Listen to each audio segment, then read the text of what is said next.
Hello à tous et bienvenue dans cette vidéo spéciale puisque aujourd'hui c'est la vidéo FAQ pour les 1000 abonnés sur la chaîne. Donc déjà merci à tous d'être tous là à me suivre. On a dépassé les 1000 abonnés il y a 2 semaines à peu près au moment où je tourne la vidéo. Et donc voilà, aujourd'hui ça va être la vidéo FAQ. Je vais répondre à un certain nombre de questions qui m'ont été posées pour l'occasion sur Instagram. Il y a un peu de tout comme question. Par contre, toutes les questions qui concernent des sujets que j'ai déjà abordés sur la chaîne, des choses un petit peu générales, je vous conseille de faire un tour sur dans toutes mes playlists qui sont disponibles, notamment les playlists conseils, auto-édition, motivation. Je pense qu'il y a plein de questions que j'ai reçues. Si vous allez faire un petit tour dans ces playlists, vous trouverez les réponses à vos questions. C'est parti. Alors la première question à laquelle je vais répondre, parce que je pense que c'est bien de commencer par là. Que fais-tu exactement? Nouvelle abonnée. Si oui, vous avez été très nombreux également à commencer à me suivre sur Instagram. On a dépassé les 2000 abonnés au mois de septembre et là on est au mois de novembre et on approche des 3000. Donc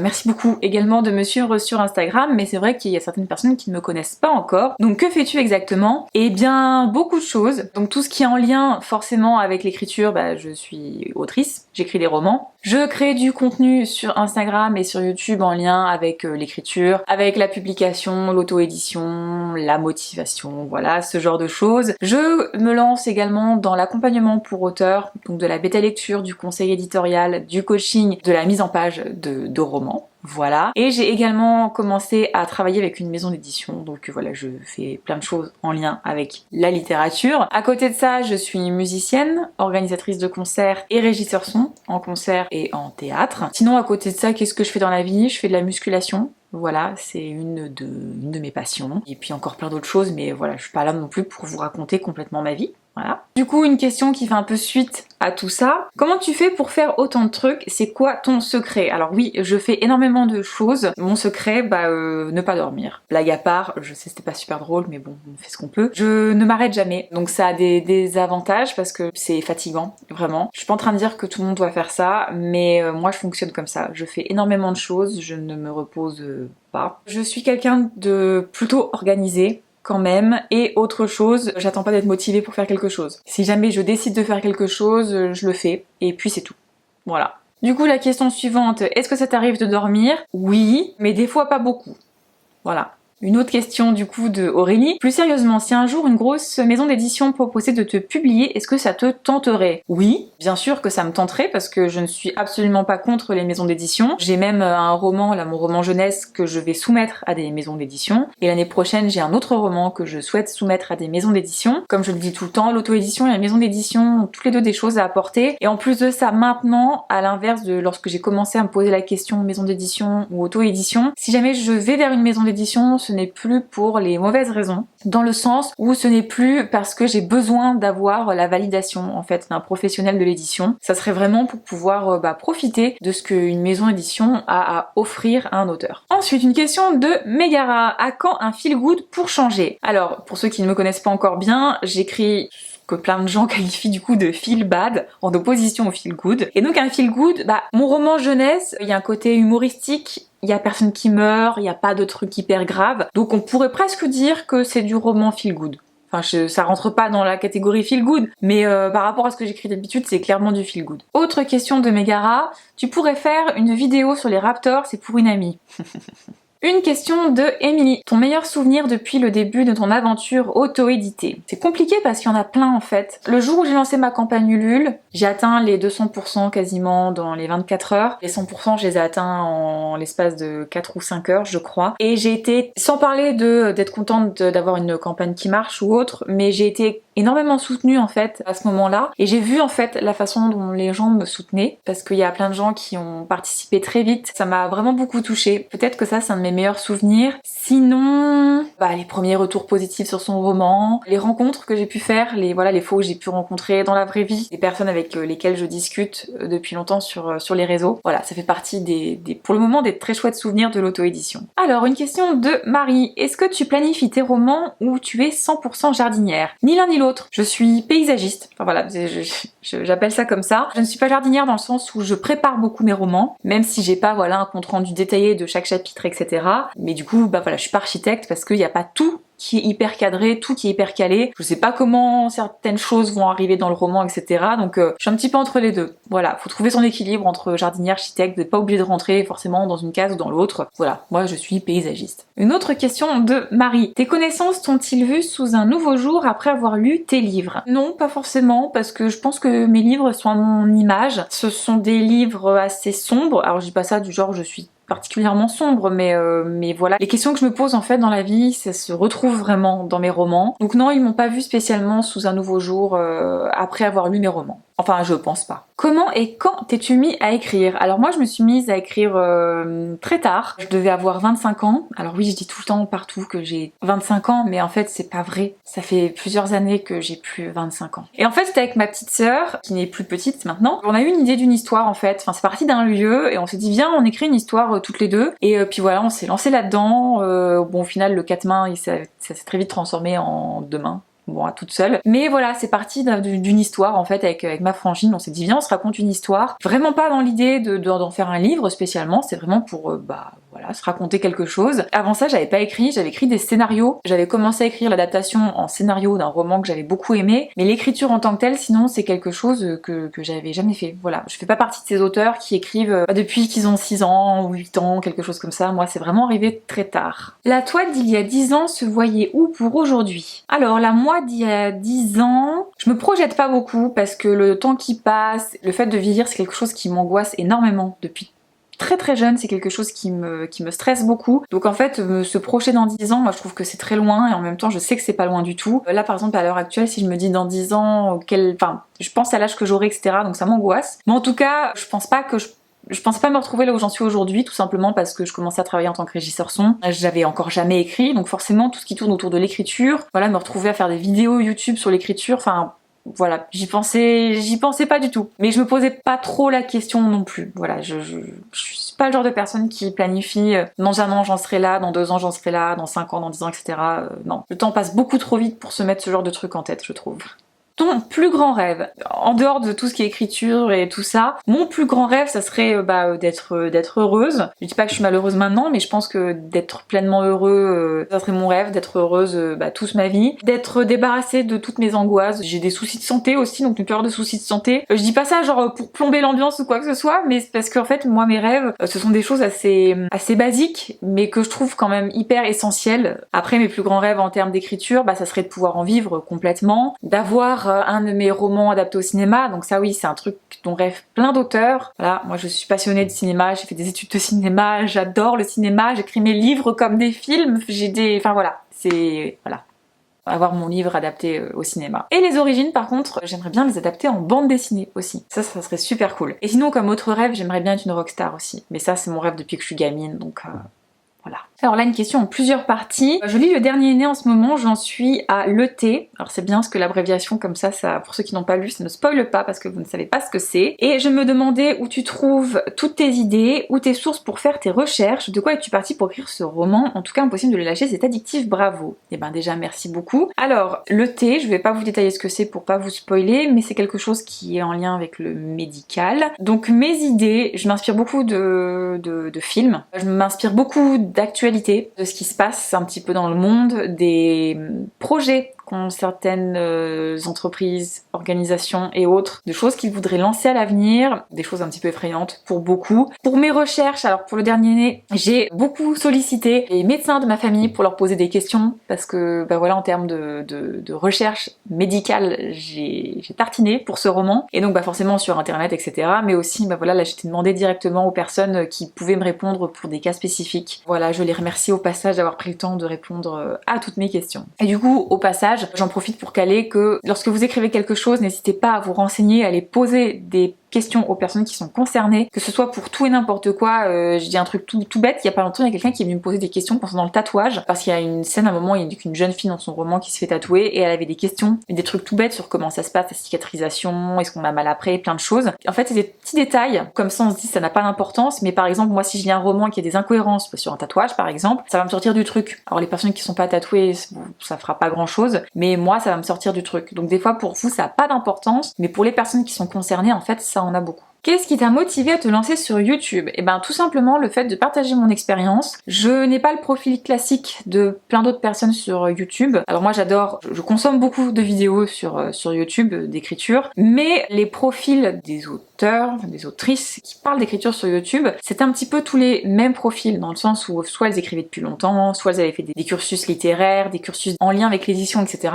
Et moi c'est pas mon cas. Moi j'ai fait un bac STI, donc technologique et enfin technologie de l'ingénieur. Donc absolument rien à voir. J'ai arrêté le français lorsque j'étais en première. J'avais jamais écrit avant d'écrire mon premier roman, etc. Et du coup je me suis dit je vais partager cette expérience pour montrer qu'en fait il n'y a pas un profil type à avoir pour se lancer et qu'on n'est pas obligé d'avoir fait un parcours vraiment en particulier pour pouvoir y arriver. Donc c'était vraiment ma volonté lorsque j'ai créé cette chaîne de montrer un aspect un petit peu différent et puis parce que j'adore moi les vidéos d'écriture, etc. Donc voilà. Est-ce que tu as déjà regretté d'avoir lancé ta chaîne? Pas du tout, à aucun moment. Quelle est la vidéo que tu as préféré faire? Alors là, je pense sans hésitation la vidéo interview avec 6 autrices, parce que forcément c'était super chouette, on était toutes ensemble, et on a passé 2 jours ensemble, et puis on a tourné cette vidéo, donc forcément c'était super cool. Et sinon les vidéos que j'aime bien tourner, c'est toutes les vidéos de la rubrique réaction, où je réagis à certaines choses qui tournent autour du monde de la littérature et de l'écriture, et j'aime bien parce que ça me permet de râler et j'aime bien râler. Alors une question de Eulalie, qu'est-ce qui te plaît le plus dans le fait de faire des vidéos d'écriture? Je pense que ce qui me plaît le plus c'est de savoir que ça vous apporte quelque chose. Lorsque j'ai des retours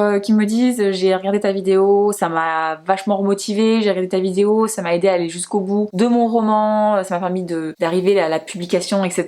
Ça c'est vraiment quelque chose qui me plaît le plus. Après j'aime bien tout en fait, j'aime bien chercher des idées de vidéos, faire des recherches pour certaines vidéos, j'aime bien tourner, j'aime bien monter, j'aime bien un peu tout en fait. Alors, peux-tu nous montrer ta collection complète de sabliers? Je le ferai à la fin de la vidéo. Ton plus gros fou rire pendant le tournage ou montage d'une vidéo? Alors clairement, c'est lors de l'interview de Stéphane, je ne sais plus pourquoi, mais je sais que j'ai eu un fou rire et j'en ai pleuré et ça a duré très longtemps. Je me souviens que lors du tournage de cette vidéo, j'avais eu un fou rire mais énorme. Je sais plus pourquoi, faudra que je regarde si jamais j'ai ça dans les rushs pour vous les mettre, mais ouais, j'en ai pleuré. Alors, on continue avec les questions de Marie. Quel était ton objectif quand tu as créé ta chaîne? Mon objectif, c'était clairement de faire passer un message qui était tous les parcours peuvent vous amener à la publication d'un roman, voilà, qu'il n'y a pas un profil type, que tout le monde, en se donnant les moyens, peut y arriver. Je pense que ce message est passé, vraiment. Voilà, je voulais vraiment faire comprendre aussi que chaque auteur est différent, que tous les conseils ne fonctionnent pas pour tout le monde, etc. Et ça passe. Et voilà, ça c'est super chouette. Après, si la question c'était objectif chiffré, je voulais atteindre déjà les 1000 abonnés et puis vous voyez, continuer de faire grimper la chaîne, clairement. À combien, je ne sais pas. Si pour les 2 ans de la chaîne, on peut avoir atteint les 2000 ou les 2500 abonnés, donc en octobre 2022, ça serait déjà vachement bien. Avec quel youtubeur, youtubeuse rêverais-tu de collaborer? Alors, sur YouTube, je regarde des vidéos d'écriture, je regarde des vidéos de cinéma, je regarde des vidéos qui concernent Harry Potter et je regarde des vidéos de musculation. Et donc j'aimerais collaborer avec des auteurs en lien avec l'écriture, forcément ça serait vraiment sympa. Avec des youtubeurs qui parlent de cinéma, j'aimerais bien, pour parler d'écriture, pour parler de scénario, pour parler éventuellement d'adaptation. Et avec des youtubeurs de Harry Potter aussi, parce que bon, je suis une énorme fan d'Harry Potter, mais vraiment. Et voilà, parler des romans, de la construction des romans, etc. C'est des choses qui me plairaient, mais vraiment, vraiment beaucoup.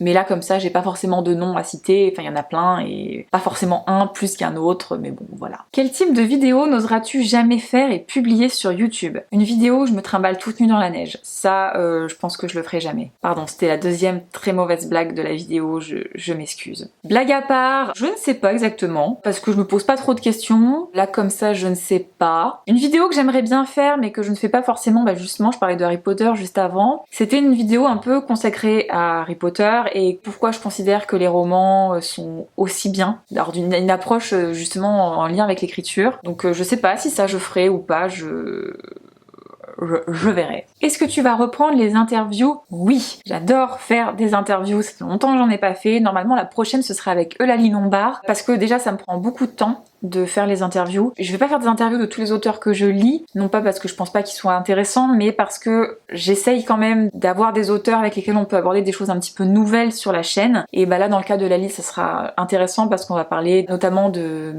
faire traduire son roman, parce que Lali, elle a son roman traduit en espagnol et en anglais. On parlera également de livres audio, etc. Et voilà. Mais avant, il faut que je lise son roman Appartenance, parce que j'aime bien aussi quand j'interviewe un auteur, avoir lu un petit peu ce qu'il ou elle écrit, tout simplement pour pouvoir en parler, pouvoir mieux en parler en fait, tout simplement. Est-ce que tu feras une vidéo pour détailler tes services? Oui, c'est prévu. Quels sont les aspects auxquels tu es attentive quand tu fais une bêta lecture? Et ça, j'en parlerai justement dans cette vidéo. Autre question de Sarah, lequel des Jurassic Park préfères-tu? Non mais quelle question! Vous avez déjà rencontré un fan de Jurassic Park qui vous dit que le premier n'est pas son préféré? Ensuite, une autre question de Sarah. Comment te viennent tes idées de vidéos YouTube? Alors, mes idées de vidéos YouTube, elles me viennent assez facilement. Elles me viennent de questions que je me suis posées lorsque j'ai commencé à écrire, notamment pour la rubrique conseils. Tout ce qui est réaction, je réagis le plus souvent à tout ce qui concerne un petit peu l'élitisme autour de la littérature, donc du coup c'est assez vaste comme sujet. Motivation, etc. C'est moi les questions que je me suis posées pour avancer, pour évoluer, les problématiques que je vois qui reviennent assez souvent sur YouTube. Des fois je demande aussi aux personnes qui me suivent s'ils ont des choses qu'ils veulent que j'aborde, etc. Mais globalement, pour le moment, je manque clairement pas de sujets de vidéos. Ensuite, une question de Alex. Comment tu trouves l'humour de ton bêta principal? Alors pour ceux qui ne savent pas, mon bêta principal, c'est Alex. Et donc son humour... Est-ce qu'il y a un terme qui pourrait désigner ce genre d'humour?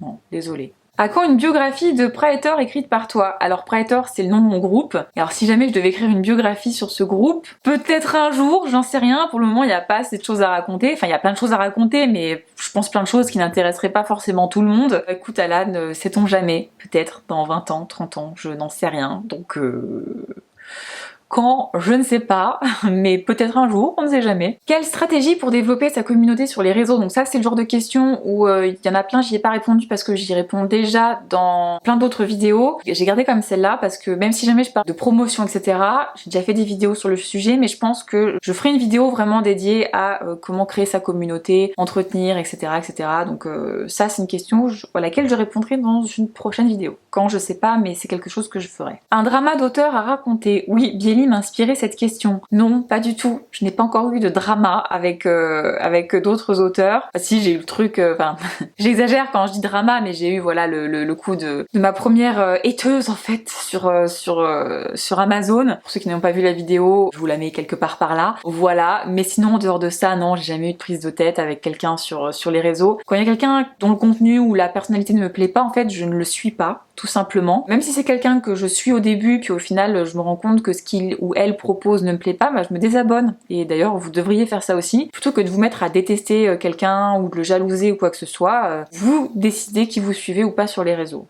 Voilà. Ça évite déjà pas mal de problèmes en fait de faire ça. Un programme de musculation spécial auteur à conseiller? Alors non, pas spécialement. Par contre, je conseille très fortement aux auteurs de faire une activité physique. Enfin, je conseille à tout le monde de faire une activité physique, mais pour les auteurs, on est souvent quand même assis pendant très longtemps, et pour éviter d'avoir plein de douleurs, mais musclez-vous. Franchement, c'est hyper important. Étirez-vous aussi, c'est bien, mais pensez à vous muscler. Mais même de manière générale, en fait, musclez-vous. Mais un programme en particulier, non, pas forcément. Et la dernière question, c'est la question de Nicolas, qui est mon beau-frère. Que vas-tu J'avais mal lu au début, j'ai cru qu'il avait dit que vas-tu t'acheter comme cadeau avec toute cette YouTube monnaie. Il faut savoir qu'une fois qu'on a 1000 abonnés sur la chaîne, on peut monétiser la chaîne. Moi, c'est quelque chose que j'ai fait. Voilà, au lieu que les pubs sur mes vidéos reviennent juste à YouTube, maintenant je touche un petit peu de sous sur mes vidéos. Faut savoir que pour le moment on parle de centimes, hein, voilà. Je suis pas un YouTuber qui a 15 millions d'abonnés et qui gagne beaucoup d'argent. Donc voilà, on va regarder ce que je vais pouvoir acheter à Nicolas avec toute cette YouTube monnaie. Donc au moment où je parle, ça fait une semaine en fait que je peux monétiser la chaîne.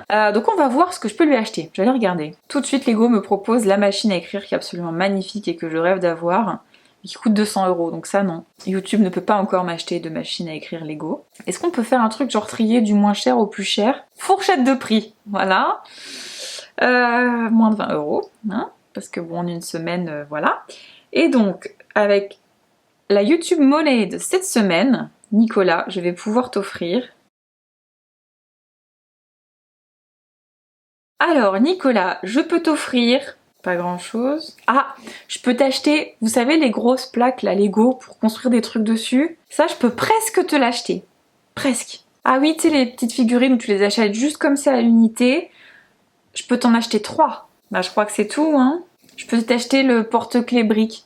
T'as une petite brique avec le porte-clés. Voilà, bon, c'était une petite blague, hein, parce que forcément, avec l'argent que je me fais sur YouTube, en fait, je me fais pas d'argent, hein, c'est clairement. Et si jamais on fait des vidéos sur YouTube, c'est clairement pas avec l'objectif de se faire de l'argent. Surtout des vidéos niche comme je fais autour de l'écriture ou ce genre de choses. Voilà, j'ai répondu un peu à toutes vos questions. Alors comme je vous le disais, il y en a plein qui sont des questions plus générales. Allez fouiller sur ma chaîne, vous trouverez les réponses à la plupart de vos questions. Ça m'évitera de répéter 10 000 fois la même chose pour les personnes qui ont déjà vu les vidéos. Puis sinon, là, je ferai une vidéo de 3 heures, je pense, facile. Voilà, donc encore merci à tous de me suivre ici ou sur Instagram. Ça me fait vraiment très très plaisir de voir que vous me faites confiance de cette façon, de voir que j'arrive à vous apporter quelque chose. Et en plus, c'est grâce à vous tous qui me suivez ici et sur Instagram que l'idée en fait de lancer des services pour les auteurs a germé parce que j'ai eu de la demande, parce que j'ai réussi à créer une communauté et ça c'est pas rien et j'en suis vraiment très très très heureuse, donc merci encore à tous. N'oubliez pas de vous abonner si ce n'est pas encore fait, d'aimer la vidéo, voilà, activer la petite cloche de notification, tous ces trucs là que tous les youtubeurs vous répètent tout le temps. On le fait pas pour vous embêter mais parce qu'en fait le rappeler aux gens ça leur rappelle de le faire, donc déjà c'est bien, et parce que ça aide